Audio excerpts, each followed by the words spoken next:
Ward number 6 में पूर्व सांसद वीरेंद्र कश्यप जी मतदान करने के लिए आए हुए हैं और इस बार का जो हमने पहले भी बताया था कि नगर निगम चुनाव में भारतीय जनता पार्टी और कांग्रेस के बीच में कांटे की टक्कर देखने को मिल रही है। अब हम यह पूर्व सांसद वीरेंद्र कश्यप जी से जानना चाहेंगे कि इस बार के जो नगर निगम के चुनाव हो रहे हैं, भारतीय जनता पार्टी को आप कहाँ देखते हैं?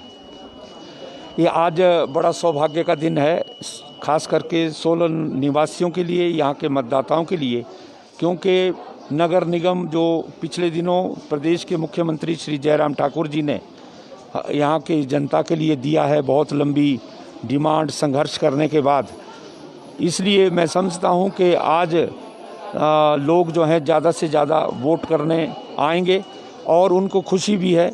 और मैं ये मानता हूँ कि इस बार यहाँ पर मेयर और डिप्टी मेयर जो है वो भारतीय जनता पार्टी का बनने जा रहा है, क्योंकि आम जनता का एक ही मानना है कि केंद्र में भी भाजपा की सरकार है, प्रदेश में भी भाजपा की सरकार है, और अगर नगर निगम भारतीय जनता पार्टी का बनता है तो जो बड़ी योजनाएं हैं, करोड़ों रुपए की जो योजनाएं होती हैं कॉरपोरेशन में, निगम में, तो वो हम केंद्र की सरकार के माध्यम से और प्रदेश सरकार के माध्यम से हम ज़्यादा से ज़्यादा विकास जो है वो यहाँ पर करवा सकते हैं। तो ये मानसिकता हमको पिछले 15 दिन में यहाँ पर आम मतदाता की मिली है और भारतीय जनता पार्टी अच्छे जो है वो पार्षदों के साथ यहाँ पर अपना निगम बनाएगी, ऐसा मेरा मानना है।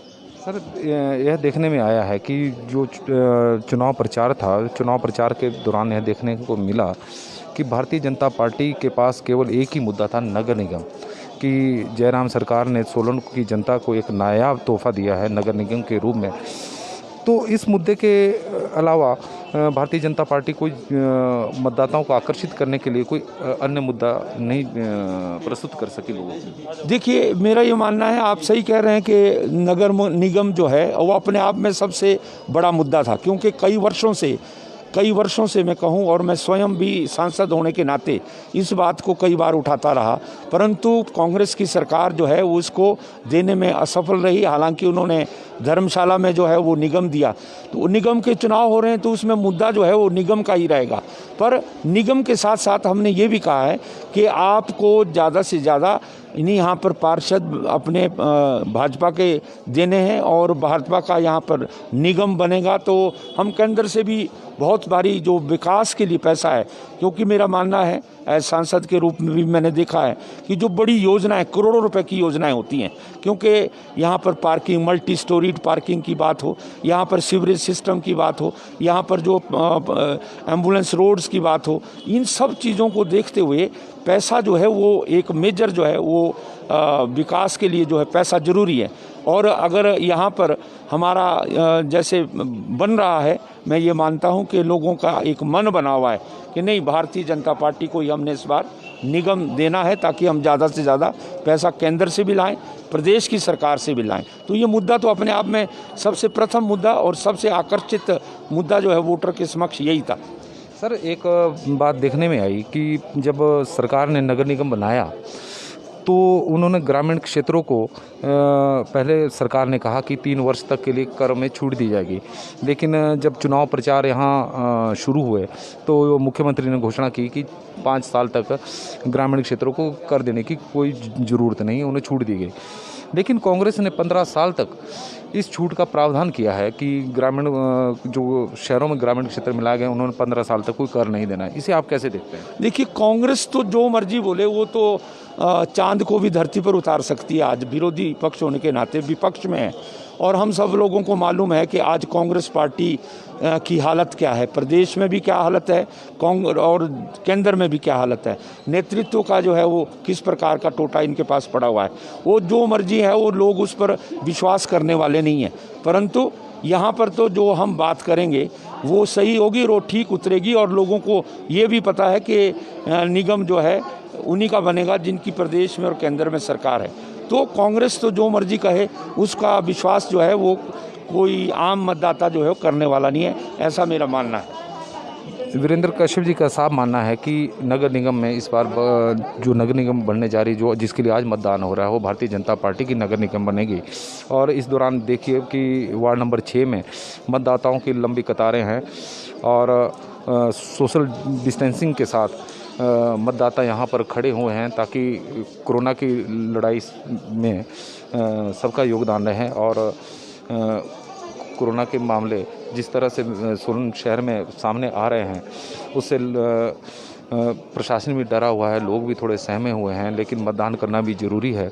यही कारण है कि सोशल डिस्टेंसिंग के साथ मतदाता यहाँ पर खड़े हुए हैं और बड़ी संख्या में युवतियाँ अपने मतदान का प्रयोग करने के लिए यहाँ पर पहुँची हैं और दूसरी तरफ भी लंबी कतारें देखने को मिल रही हैं।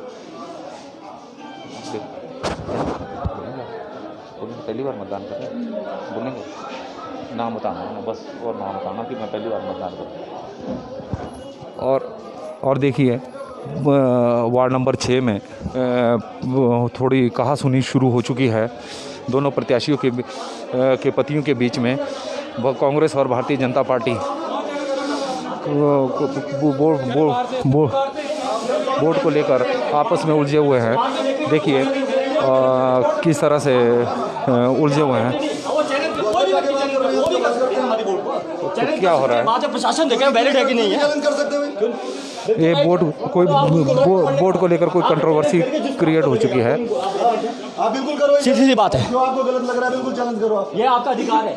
बात है प्रशासन देखें वो कैंसिल करनी है या वैलिड होगी। किसी का आई कार्ड किन्नौर का, किसी का कल्पा का, जिस मर्जी का आप चैलेंज कर सकते हैं। वोट के चैलेंज को लेकर कोई कंट्रोवर्सी क्रिएट हो चुकी है और कांग्रेस के कांग्रेस के पोलिंग एजेंट ने इनके ऊपर सवाल खड़े किए हुए हैं। जो मतदाता यहाँ पर पहुँचे हैं, अब प्रिजाइडिंग ऑफिसर भी यहाँ पहुँच चुके हैं। प्रिजाइडिंग ऑफिसर भी यहाँ पहुँचे हुए हैं। उनसे भारतीय जनता पार्टी के नेता बात कर रहे हैं।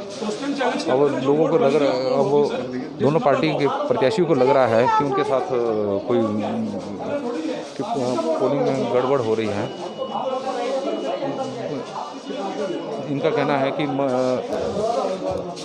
मतदाताओं के पास जो आई कार्ड है वो बाहर के हैं और भारतीय जनता पार्टी का जो पक्ष है उनका कहना है कि जो वोटिंग के लिए जो चैलेंज करना था उसके लिए वक्त था और अभी भी वो बात ख़त्म नहीं हुई है।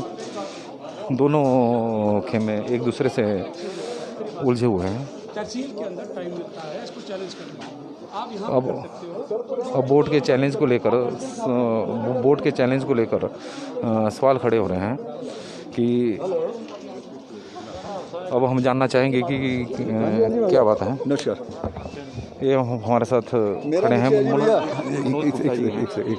ये अपना ठोटो ग्राउंड में जहाँ पे बिल्स वगैरह जमा होते हैं वहाँ पर। और अभी हम बात करते हैं मनोज गुप्ता जी से। इनकी धर्मपत्नी शीतल गुप्ता जी कांग्रेस के प्रत्याशी के रूप में यहाँ से चुनाव लड़ रही है और उनसे जानना चाह रहे हैं कि क्या वजह रही कि किस वोट को लेकर सवाल खड़े किए जा रहे। देखिए, इसमें कोई ऐसी वजह नहीं है। कुछ वोट्स ऐसे हैं और हमारे जो पोलिंग एजेंट्स वहाँ पर बैठे हुए हैं उनको ऐसा लग रहा था कि ये जो लोग हैं वो वार्ड नंबर 6 के नहीं हैं, क्योंकि इनके सबके आई कार्ड किसी के कल्पा के, किसी के किन्नौर के बने हुए हैं। तो उनको एज़ पर जैसा रूल है उसको चैलेंज कर रहे हैं। जितने भी ये वोटर आए हुए हैं नए नए और काफ़ी लंबी कतारें देखने को मिल रही हैं, तो क्या लग रहा है कि सबके ऐसे ही है कि एक दो मतदाता ही इस तरह का है? पता नहीं, जो हमारे पोलिंग एजेंट्स हैं इसके बारे में विस्तार से तो वही बता पाएंगे इन डिटेल तो। लेकिन उनको कुछ लगा होगा कि एक दो उन्होंने देखे होंगे और उनको लगा कि हमसे इनवैलिड वोट्स हैं, तो उन्होंने इसको चैलेंज किया है। तो आपने चैलेंज एसडीएम साहब के समक्ष किया कि अभी प्रिजाइडिंग ऑफिसर के समक्ष ही किया है। अगर उनको लगेगा कि एसडीएम साहब को यहाँ पर आना चाहिए, उनके समक्ष रखनी चाहिए, तो एज़ पर रूल वहाँ पर रख सकते हैं। ठीक है, थैंक यू। वोट को लेकर यहाँ पर सवाल खड़े हो गए थे क्योंकि कांग्रेस पर प्रत्याशियों को यह लग रहा था या कांग्रेस के पोलिंग एजेंट को यह लग रहा था कि यहाँ पर जो वोट बने हैं वो बाहर के लोगों के बने हैं और जो इनके पास आई कार्ड है वो बाहरी व्यक्तियों के हैं। तो इसके कारण उन्होंने सवाल खड़े किए थे और इस वक्त हमारे यहाँ पर देखो यहाँ पर लंबी कतारें लगी हुई है। वोटर बड़ी संख्या में यहाँ पर पहुँचे हुए हैं। एक साथ ही वोटर यहाँ आए हैं और सबसे बड़ी बात यह है कि सोशल डिस्टेंसिंग का भी ध्यान रखा जा रहा है विशेष रूप से। और लाइन जो मतदान पहले घंटे में 5% था, अब लग रहा है कि धीरे धीरे मतदान बढ़ता जा रहा है। धीरे धीरे मतदान बढ़ रहा है। सभी दर्शकों से निवेदन है कि पंजाब केसरी टीवी के साथ चुनाव से संबंधित पल पल खबर के लिए जुड़े रहें। धन्यवाद। पर ऐसे ही हम आपके सामने चुनाव से जुड़ी खबरें लेते आएंगे। पंजाब केसरी टीवी के लिए नरेश पाल की रिपोर्ट।